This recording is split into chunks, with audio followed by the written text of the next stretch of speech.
동력의 초당 글밭 12월 2일 금요일. 끝나지 않은 꼼수. 섬뜩한 기운이 느껴지는 요즘입니다. 공작이 한층 그 수위를 높이고 있는 조짐이 곳곳에서 느껴지니까요. 그 첫 번째가 백성들의 관심을 옹두한 곳으로 돌리려는 저들의 꼼수입니다. 문제의 핵심을 제대로 알지 못하게 하기 위한 여러 가지 격가지가 덧붙여집니다. 그러니까 고기를 잡기 위한 떡밥을 여기저기 던지는 꼴이죠. 착하디 착한 무지런이 백성들은 떡밥을 덥석 무는 속을 수밖에 없는 지경에 이르죠. 한참이 지나고 나면 겨우 그 속내를 알아차리게 되지만 때는 이미 지나간 후입니다. 그 두 번째가 서로 헐뜯게 만드는 갈라치기 수법입니다. 작은 실수를 부각시켜 불만을 갖게 하고 서로 싸우게 만듭니다. 불을 질러놓고 음흉한 웃음을 지으며 불구경을 하는 저들이죠. 착하디 착한 무지런이 백성들은 급한 마음에 불 끄기에만 몰두합니다. 한참이 지나고 나면 이게 뭐하는 짓인가 하는 자책에 빠지지만 이미 부른 모든 것을 태운 뒤지요. 그 세 번째가 합법을 가장하여 권력을 장악하는 일입니다. 과정에서 드러나는 작은 실수는 그 힘으로 인해 덮어버리고 기정사실을 만듭니다. 그야말로 눈뜨고 당하는 꼴을 겪게 되죠.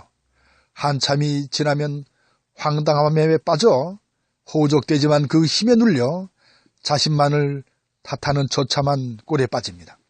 고작해야 온갖 것을 나무라기에도 바쁜 냉소주의자로 바뀌게 되죠.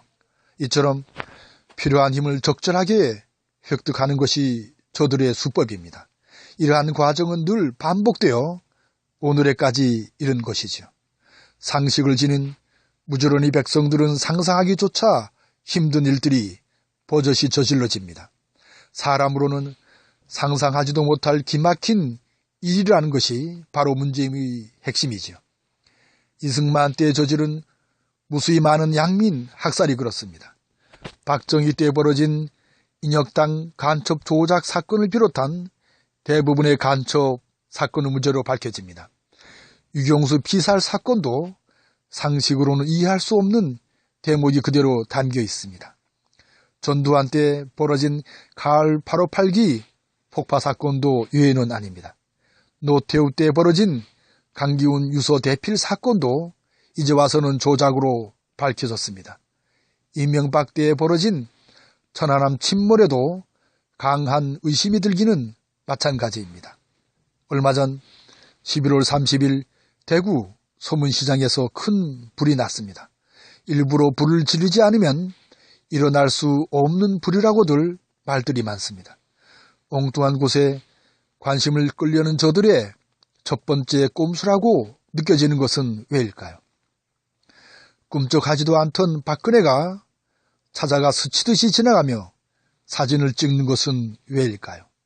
상당한 복구 자금을 지원한다면 대구 사랑으로 박근혜는 다시금 살아날지도 모를 일이죠.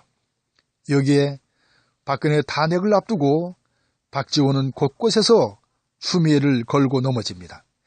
될 탄핵을 내세워 탄핵 날짜를 뒤로 미루 약속을 어기죠.